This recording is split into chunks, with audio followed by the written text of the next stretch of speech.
What is up, guys? Welcome back to the videos. Today we're doing something pretty cool. We are working on the Tahoe and we are installing a nice little transmission oil cooler.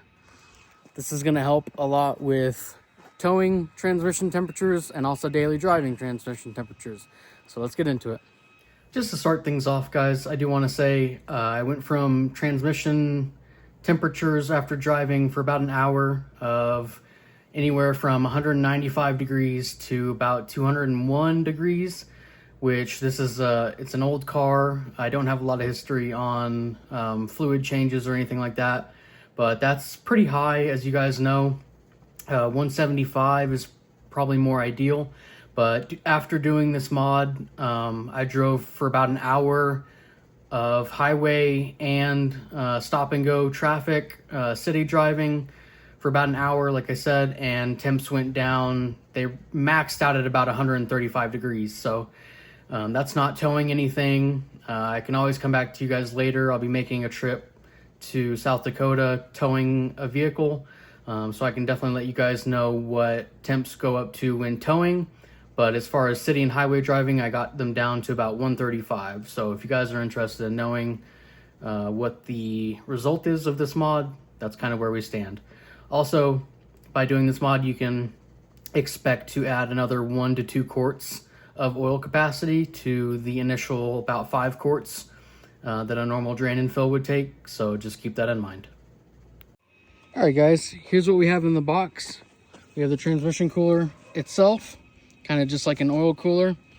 We have all of our fittings and brackets here in this bag, hose clamps, fittings, brackets for mounting and stuff.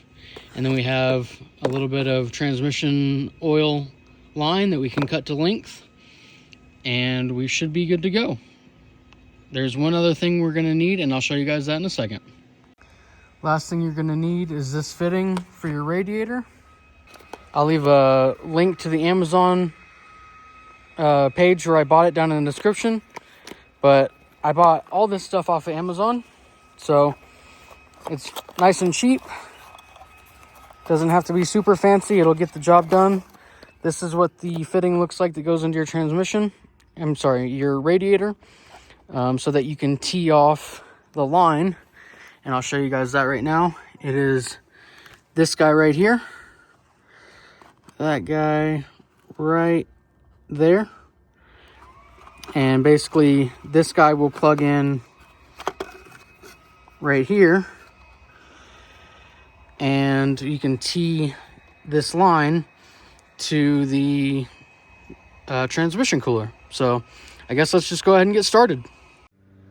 All right, so you can do this in whatever order you want, but my first order of business is going to be taking this bracket right here, and a lot of people will cut like chunks out of the bracket so you can fit these little mounting legs down past it. However, I'm going to do what another gentleman suggested and just take this bracket out and flip it upside down. So let's do that really quick.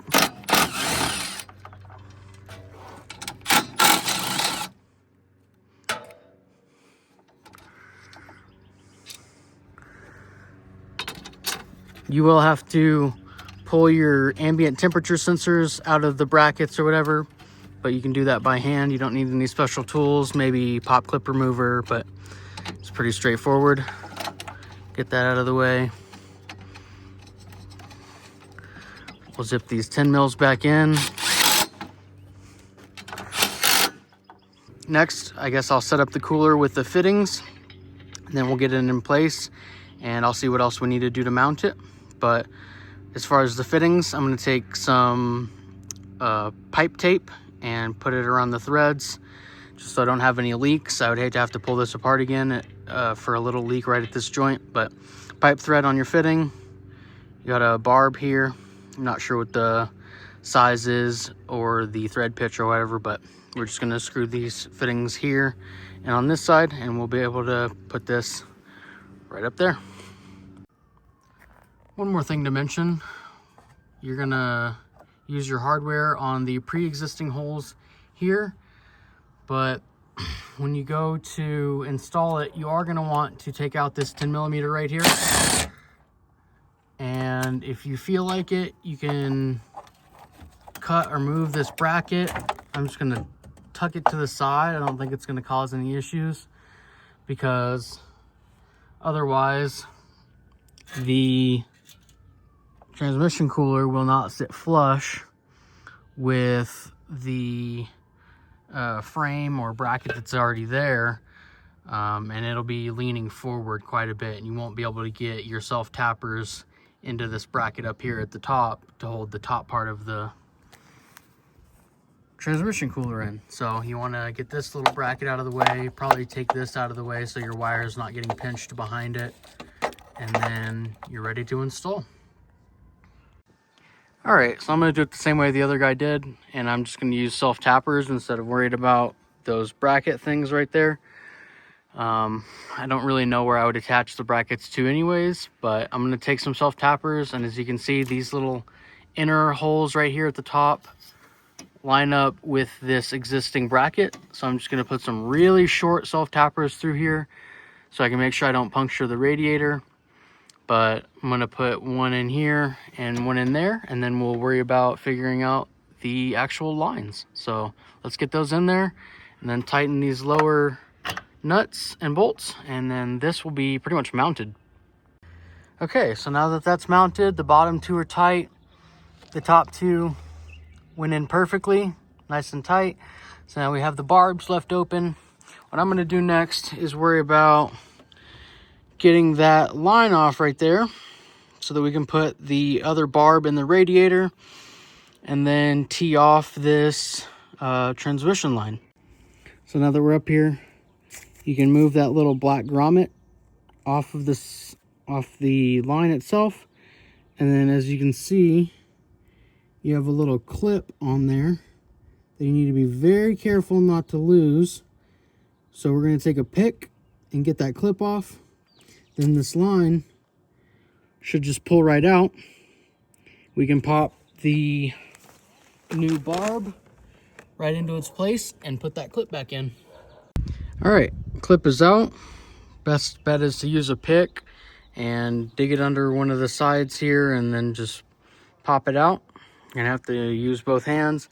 It would probably be easier to move your air box out of the way, but I just struggle bust it until I got it out. That is out. There's a 10 millimeter down there, right there, that you have to get to take that off, and then we'll be able to pull the line out. So the line is out now, and then we can take our barb, and this side will go right in there, just like that. And push it in there as firm as you can, and then be really careful when you're trying to put this clip back on that you don't lose it. It's pretty open down there, so it should fall right to the ground if you drop it, but just be really careful.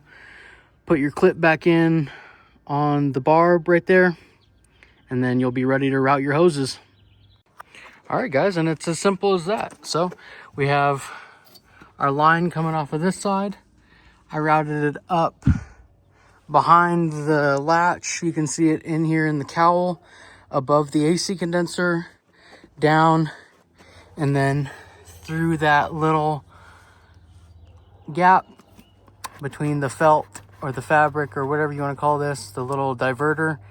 I routed both lines through that hole. Here's the line coming off the passenger side. It goes up and around into the same place. And then down here, I have the line from the passenger side curving around and going into the barb that comes off the radiator. And I have the line from the driver's side that comes off and goes into the hard line.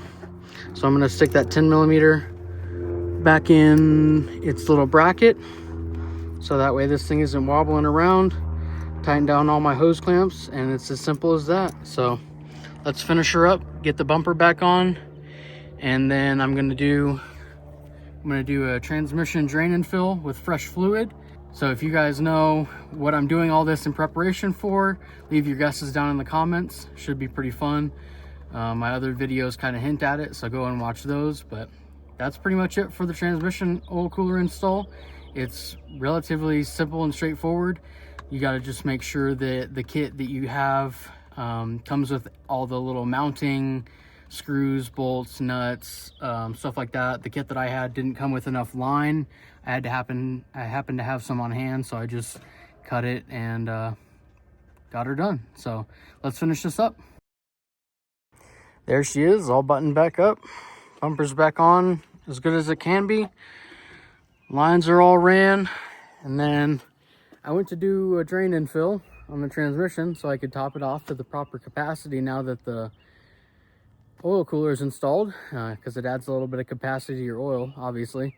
I went to do a drain and fill, and apparently somebody replaced my oil pan with one that doesn't have a drain plug. So maybe I have to drop the whole pan to do a drain and fill, but that's a little ridiculous, so I don't know what I'm gonna do about that. But anyways, thank you guys for watching. Hopefully this helped you guys install your oil cooler on your 07 to 14 Chevy Tahoe. Some models might vary a little bit with the mounting brackets and everything, but I have faith that you guys can figure it out. If this video helped you guys, leave a like, subscribe to the channel. There will be more content on the Tahoe coming soon.